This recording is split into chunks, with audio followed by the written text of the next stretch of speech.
In 2008, a few bold investors like Michael Burry bet against the entire U.S. housing market. This bet is the core story behind the movie The Big Short. And today, I will break down short selling a stock in simple words so that anyone can understand it. While Michael Burry applied this principle to the housing market in a slightly different, more complex way, the basic idea is the same. At the end of the video, I will explain what exactly Michael Burry did. To understand short selling, let's first consider how most people invest. When you buy a stock, you're doing what's called going long.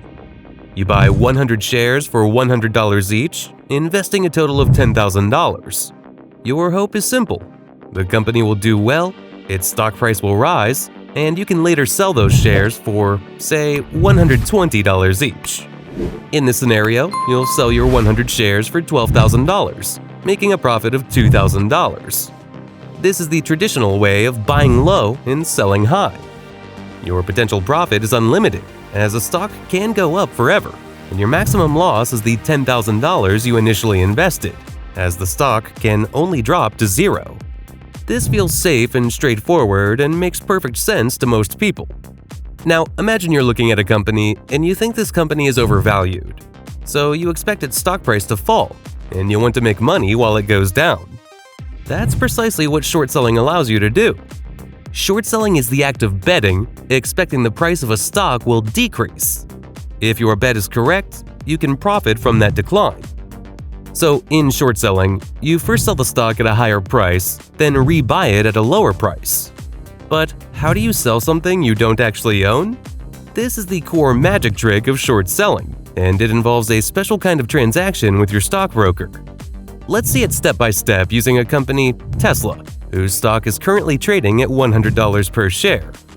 First, you believe Tesla's stock is going to drop. You contact your stockbroker and say, "I want to short 100 shares of Tesla." Then, your broker borrows stock from another client's account or from the brokerage firm's own large pool of stocks. Let's say you successfully borrow 100 shares of Tesla when its price is $100 per share. The very next step is that your broker immediately sells those borrowed shares on the open market. Since you borrowed 100 shares at $100 each, selling them generates $10,000 in cash. This cash is now in your brokerage account. But here's the crucial part. You don't get to keep that $10,000 free and clear. You have a very important debt. You owe your broker those 100 shares of Tesla back at some point in the future. You've effectively sold something you don't own with the promise to replace it later. Now you wait. You've made your bet, and you are hoping Tesla's stock price will drop. Let's say your prediction comes true and it falls from $100 down to $70 per share. You now buy back 100 shares of Tesla from the open market. Since the price has fallen to $70 per share, buying 100 shares only costs you $7,000. When you first sold the borrowed shares, you earned $10,000. You return the 100 shares you just bought to your broker, fulfilling your debt. Because you sold the shares for $10,000 and bought them back for $7,000, you are left with a profit of $3,000. You've successfully made $3,000 profit by shorting a stock. This sounds like easy money, but short selling comes with enormous, potentially catastrophic risks that make traditional investing look like a walk in the park. This is why it's generally not recommended for beginners. The most terrifying risk of short selling is the unlimited loss potential. When you buy a stock, the most you can lose is the money you invested. If you buy 100 shares for $100, you invest $10,000. If the company goes bankrupt, the stock goes to zero and you lose your $10,000. That's it. But what if you short a stock and instead of going down, the price goes up and up? There's no theoretical limit to how high a stock price can go.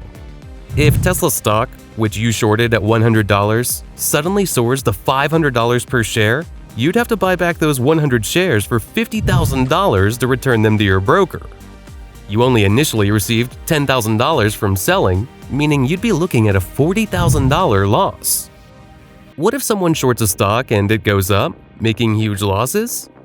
How will the broker recover his money? To avoid this, there is a concept called margin calls. To short a stock, you need to have money in your trading account to cover the potential losses.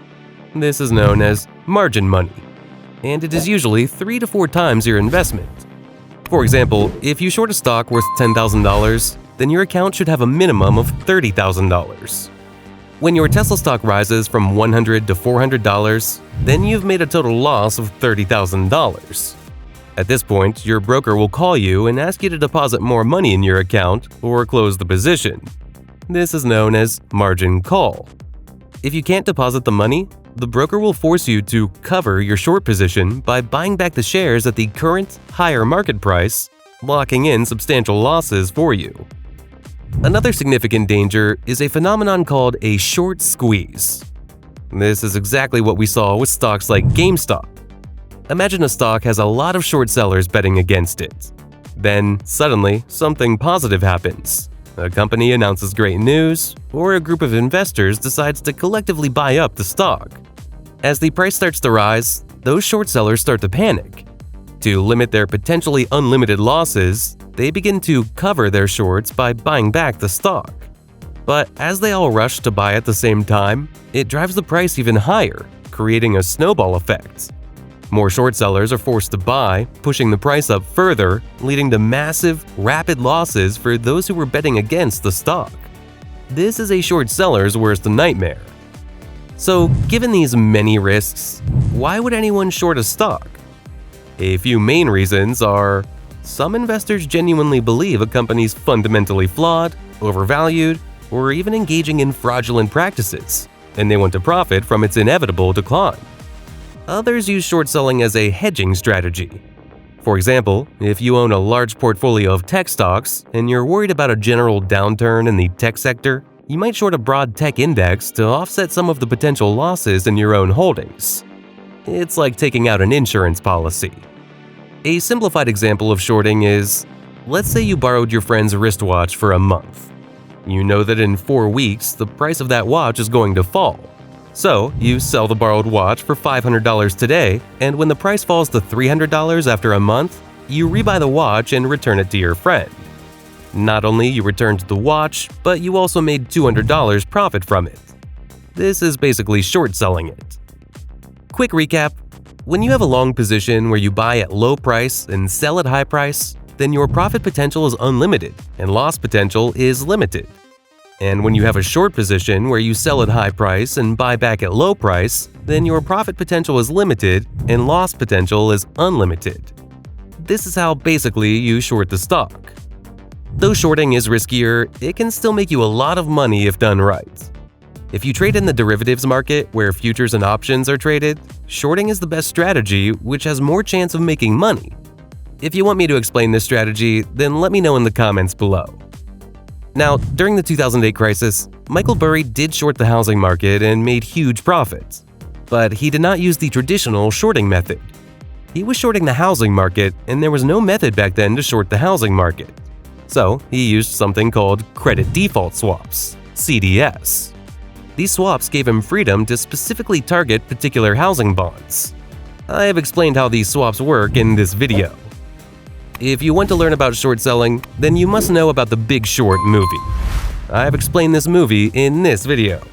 Make sure you watch and learn from it.